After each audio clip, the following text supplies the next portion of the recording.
Colosenses, ¿cierto? Hoy vamos a ver el libro de Colosenses y la idea es el propósito de la clase de hoy es que podamos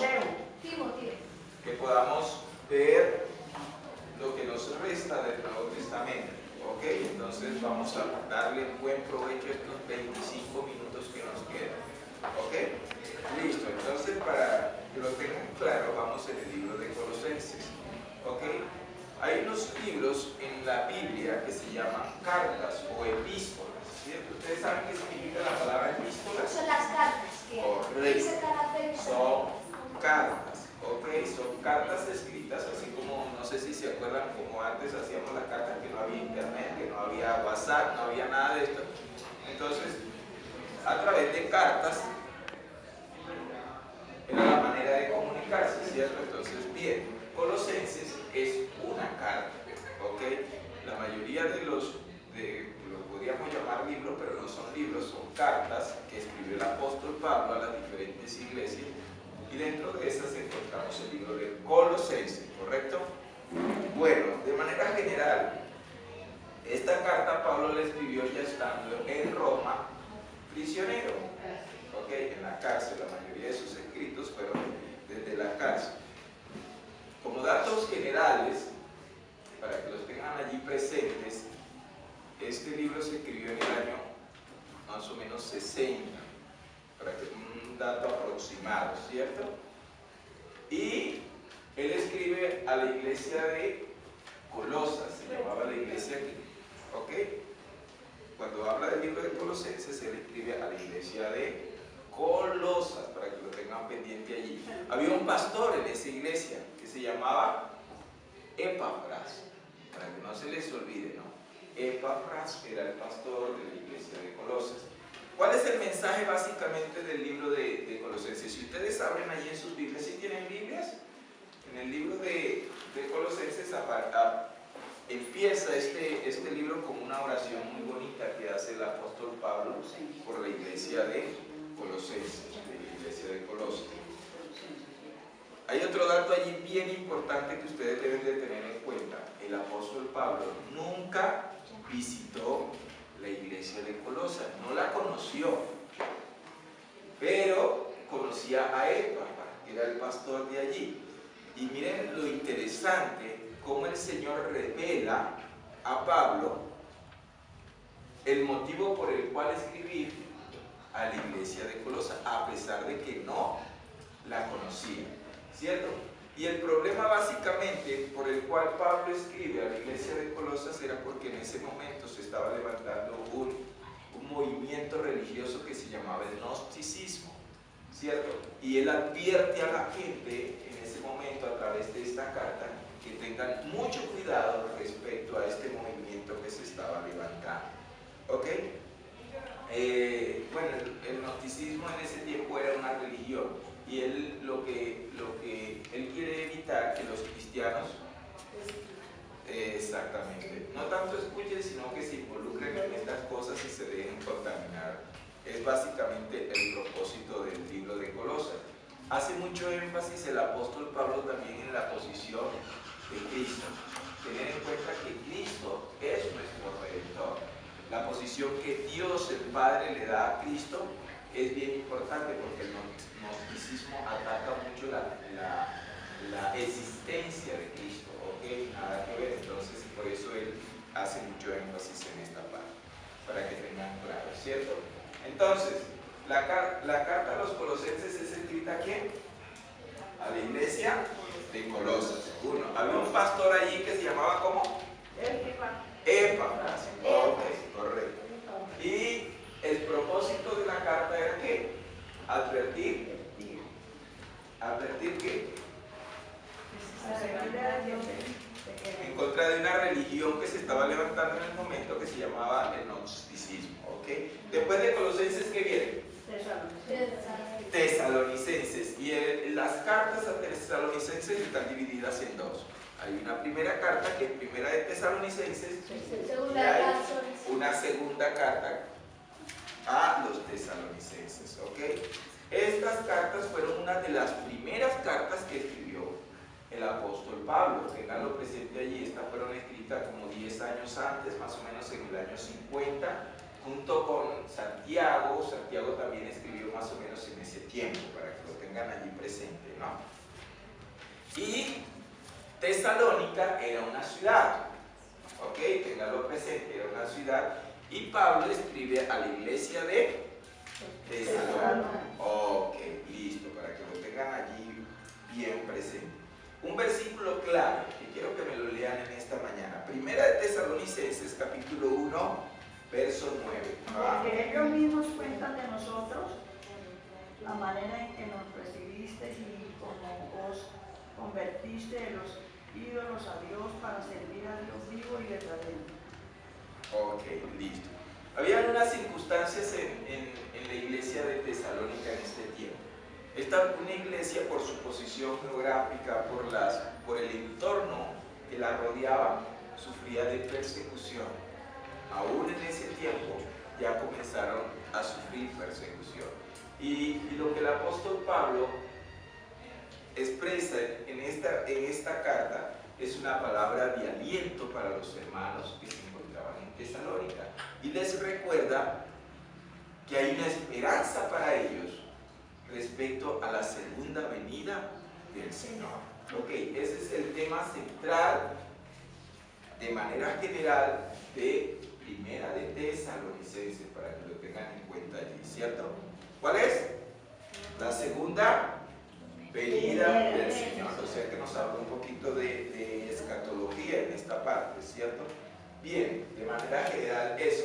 En la segunda carta, que fue escrita muy consecutiva, fue escrita como 1 o 2 meses posterior a la primera, Pablo se da cuenta de otro problemita que tiene la gente allí en Tesalónica.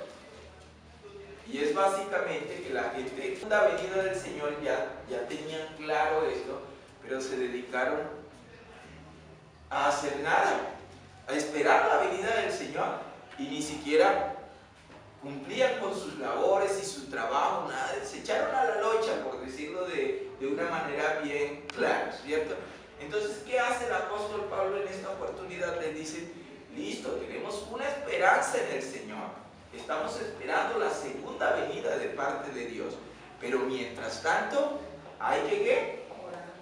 Orar, sí, pero también hay que trabajar. Exactamente. Entonces, allí estuvo la exhortación del apóstol Pablo para la iglesia de Tesalónica. Si recuerdan, hay un capítulo allí a lo último que nos habla del deber de trabajar. ¿Quieren que lo miremos un momentico?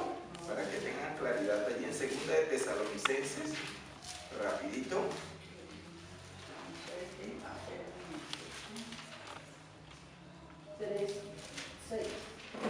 3:6 dice mi hermana por allí.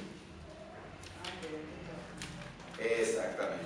Entonces, específicamente el tema de Pablo en esta segunda carta fue decirle a los hermanos, listo, crean en la esperanza que Dios va a venir, Jesús va a venir nuevamente otra vez, pero no descuiden sus actividades diarias, sus labores diarias, hay que trabajar. Y es cuando encontramos allí la expresión que el que no trabaja, que tampoco coma. Ok, listo. Entonces, básicamente ese es el mensaje que encontramos allí en la segunda carta a los tesalonicenses. ¿Bien hasta ahorita? Bien. ¿Y qué continúa? Primera carta de Timoteo. Primera carta de Timoteo. Esta también está separada en dos. Tenemos la primera carta y La la segunda carta. A diferencia de estas cartas anteriores que fueron escritas a la iglesia, estas 3 cartas que vienen, primera de Timoteo, segunda de Timoteo, después viene... No. Segunda de Timoteo. Sí, después viene Tito, correcto. Entonces, estas 3 cartas fueron escritas de manera personal a ellos. Quedaron contempladas dentro de la Biblia, ¿por qué? Porque tienen ¿cómo les digo? Tienen un mensaje específico para Timoteo y para Tito en cuanto al ministerio que ellos tenían. Si ustedes bien recuerdan, estos jóvenes, porque ellos eran jóvenes respecto a la edad de Pablo, Timoteo y Tito, ellos eran discípulos de Pablo, ¿ok? Entonces, él en estas cartas que hace le da una cantidad de requisitos, de consejos de cómo debían administrar la iglesia, cómo debían manejar la parte financiera, cómo nombrar a las personas que estuvieran en los ministerios. ¿Ustedes quieren saber algo acerca de esto? ¿Cómo se administra una iglesia? Lean 1 de Timoteo, 2 de Timoteo y la carta de Tito. Él es muy claro allí en estas cosas. Miren, por lo menos miremos algunas, así para no pasar tan derecho por estos pasajes, ¿cierto? Comienza hablando acerca de la edad, ¿no? Y le dice, ninguno tenga en poco tu juventud, sino sé ejemplo. Y hoy que tenemos un grupo de niños aquí, no importa la edad, si nosotros queremos servir al Señor, todo tiempo es propicio para hacerlo, ¿ok? Porque Timoteo era una persona joven, pero él decidió a su edad también servir al Señor, ¿ok? Habla de los requisitos que deben de tener los diáconos, habla de los deberes de nosotros como cristianos hacia los demás, ¿ok? Bien, y la parte de 2 de Timoteo, los miramos ahí juntos, también habla de lo que es un obrero cuando un obrero es aprobado, cuando un obrero no está haciendo las cosas bien. Todo eso tiene que ver con la parte de la administración de la iglesia como tal, que era la labor que estaba ejerciendo Timoteo y la labor que estaba ejerciendo Tito. Exactamente. Entonces, estos 3 epístolas, miremos un poquito la parte de Tito. Miren lo que le recomienda Pablo a Tito. En el primer capítulo que encuentra, requisitos, ¿sí? La salutación de los ancianos y de los obispos. En la iglesia hay ancianos, está el pastor, y este pastor tiene unos requisitos, y los ancianos también tienen unos requisitos, ¿ok? Habla acerca de la enseñanza, de la sana doctrina, y termina con unas instrucciones personales. Ok, listo. Entonces, cuando ustedes les hablen de estas 3 cartas, 1 de Timoteo, 2 de Timoteo y Tito, son recomendaciones que pastorales, cómo debemos conducirnos en la administración de una iglesia. Entonces, así de manera general, y ustedes cuando lean Timoteo van a encontrar recomendaciones. Exactamente, correcto. Y quedó allí un libro posterior a este que se llama, ¿cuál viene? Tenemos 1 de Timoteo, 2 de Timoteo, Tito y Filemón. Filemón, casi nunca se habla de la historia de Filemón, ¿cierto? Pero Filemón, les cuento, Pablo escribe a Filemón, que era un pastor de una iglesia, ¿ok? Y en ese tiempo, les cuento, estaban los esclavos, existían los esclavos, hermanos, que servían, eran miembros de la congregación, pero su función laboral era servir de pronto en las casas. Y Filemón tenía un esclavo que se llamaba Onésimo, ¿ok? Y él le ayudaba en la casa a cumplir con sus quehaceres y todo esto. Y hubo un problema entre ellos dos.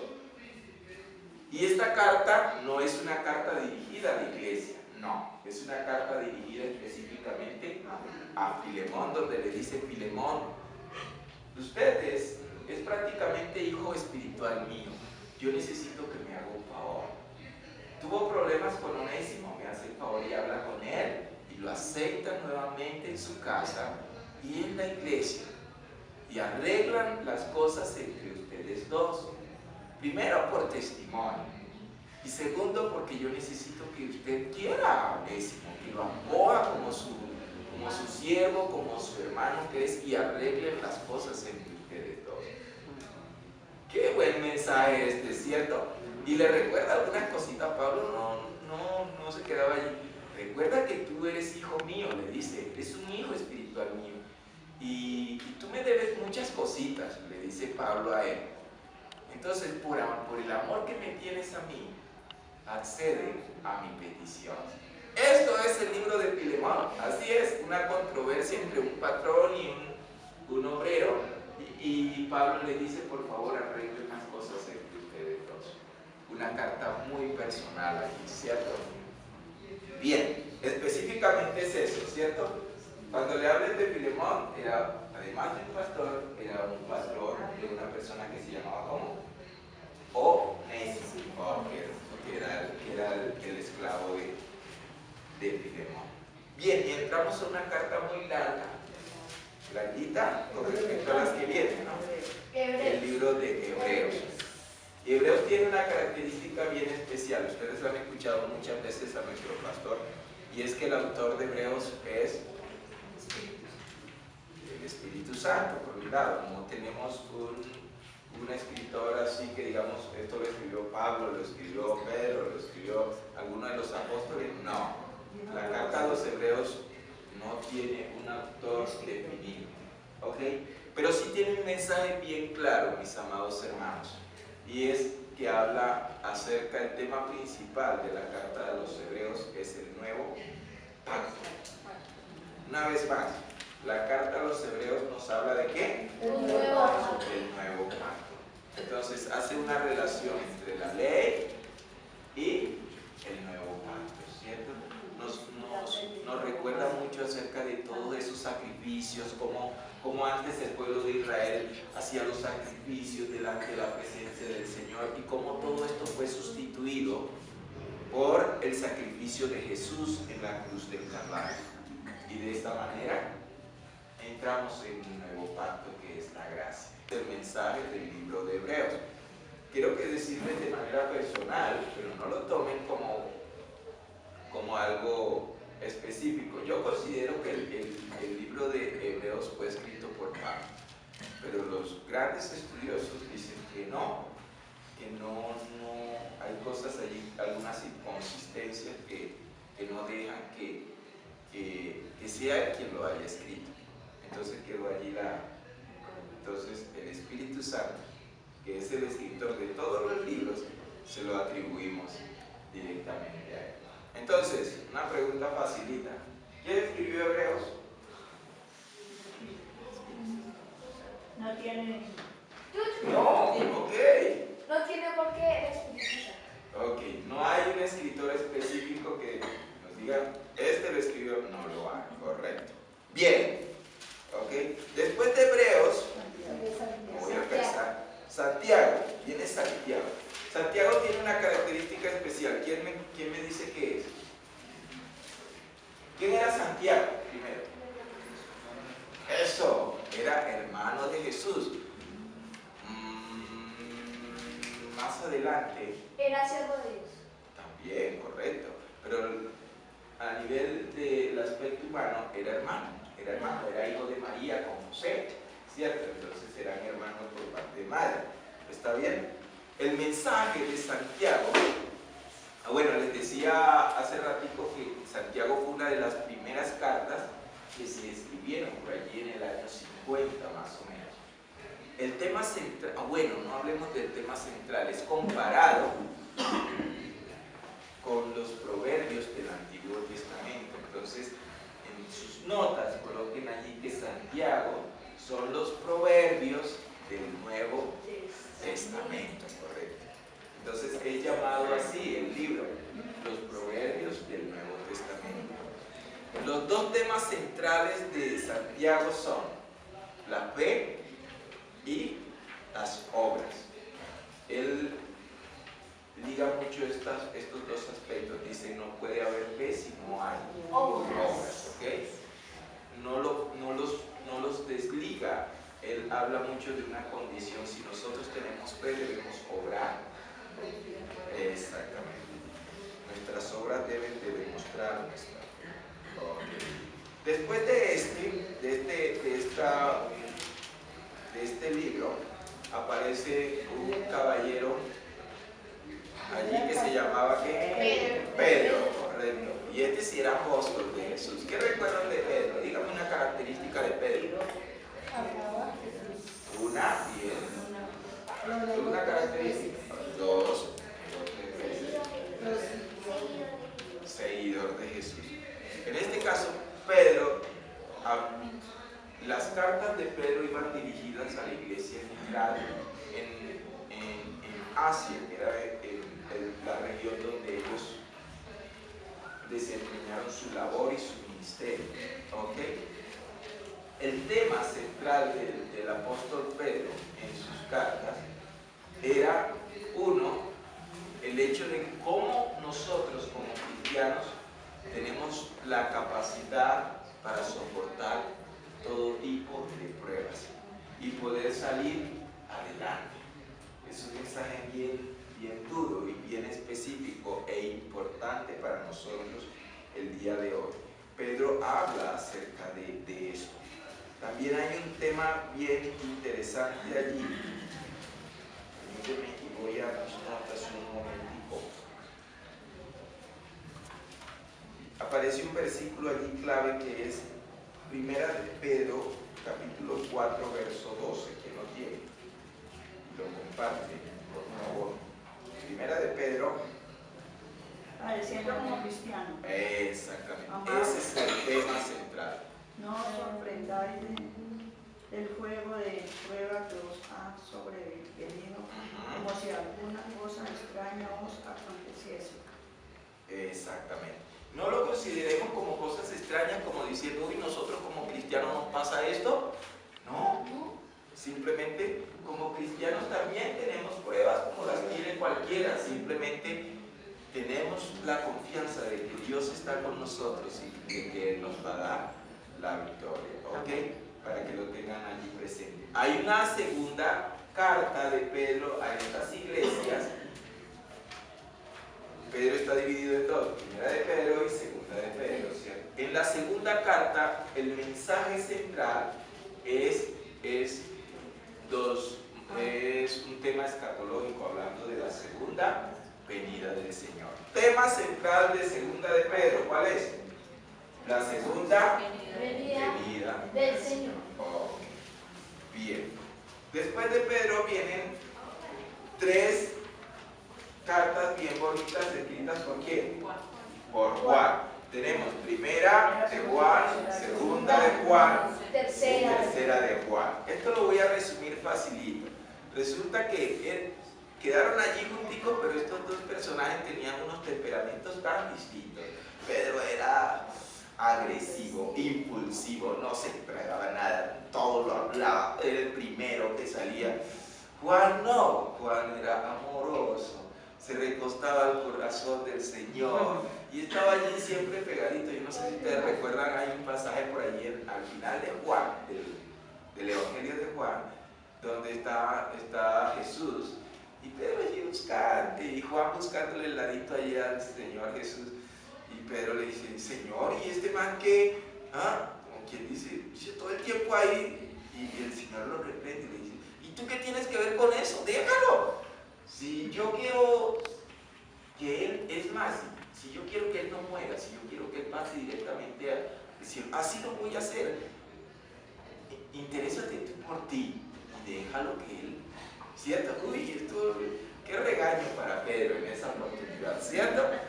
Pero bueno, allí estaba Juan. Es más, él tuvo ciertos privilegios. Todos los discípulos murieron de una manera trágica.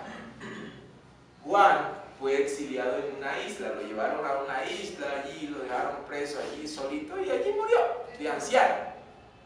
Los demás discípulos, tenaz. Exacto, no fue torturado como nosotros, yo de viejito allí. Y allí en la isla de Patmos fue donde él recibió una revelación impresionante. Las cartas de Juan a las iglesias tienen un mensaje claro de acuerdo a su personalidad: el amor. Dios es amor, habla del amor, perdonaos los unos a los otros, así como Cristo os perdonó. Juan todo el tiempo está hablando del amor. Culmina este Nuevo Testamento con un libro escrito por Juan, que es el Apocalipsis. ¿El Apocalipsis qué es? Dios le regala a Juan visiones respecto al pasado y al presente y futuro. El libro de Apocalipsis es complicadísimo, un poquito, ¿cierto? Porque nos habla de cosas de las cuales no entendemos todavía. Estas revelaciones fueron dadas a Juan. Dos cosas. El Antiguo Testamento, ¿saben con qué palabra termina el Antiguo Testamento? Busquen la última palabra de Malaquías y busquen la última palabra de Apocalipsis. Terminamos con esto. Que la tienen rapidito, ¿verdad? Sus Biblias allí. Malaquías, el último libro del Antiguo Testamento. Y alguien que tenga la última palabra de Apocalipsis. Maldición, nos habla de maldición. El Antiguo Testamento, exactamente, termina con una palabra que habla de La gracia del Señor Jesucristo Ah, sea con todos vosotros. Amén. amén. ¿Saben con qué termina el Nuevo Testamento? Con una bendición sobre cada uno de nosotros. Eso, a grandes rasgos, así está contemplada nuestra Biblia. La ley representaba maldición para nosotros. El nuevo pacto, el Nuevo Testamento representa bendición y gracia para cada una de nuestras vidas. Amén. Y amén. Esa es nuestra sección de hoy.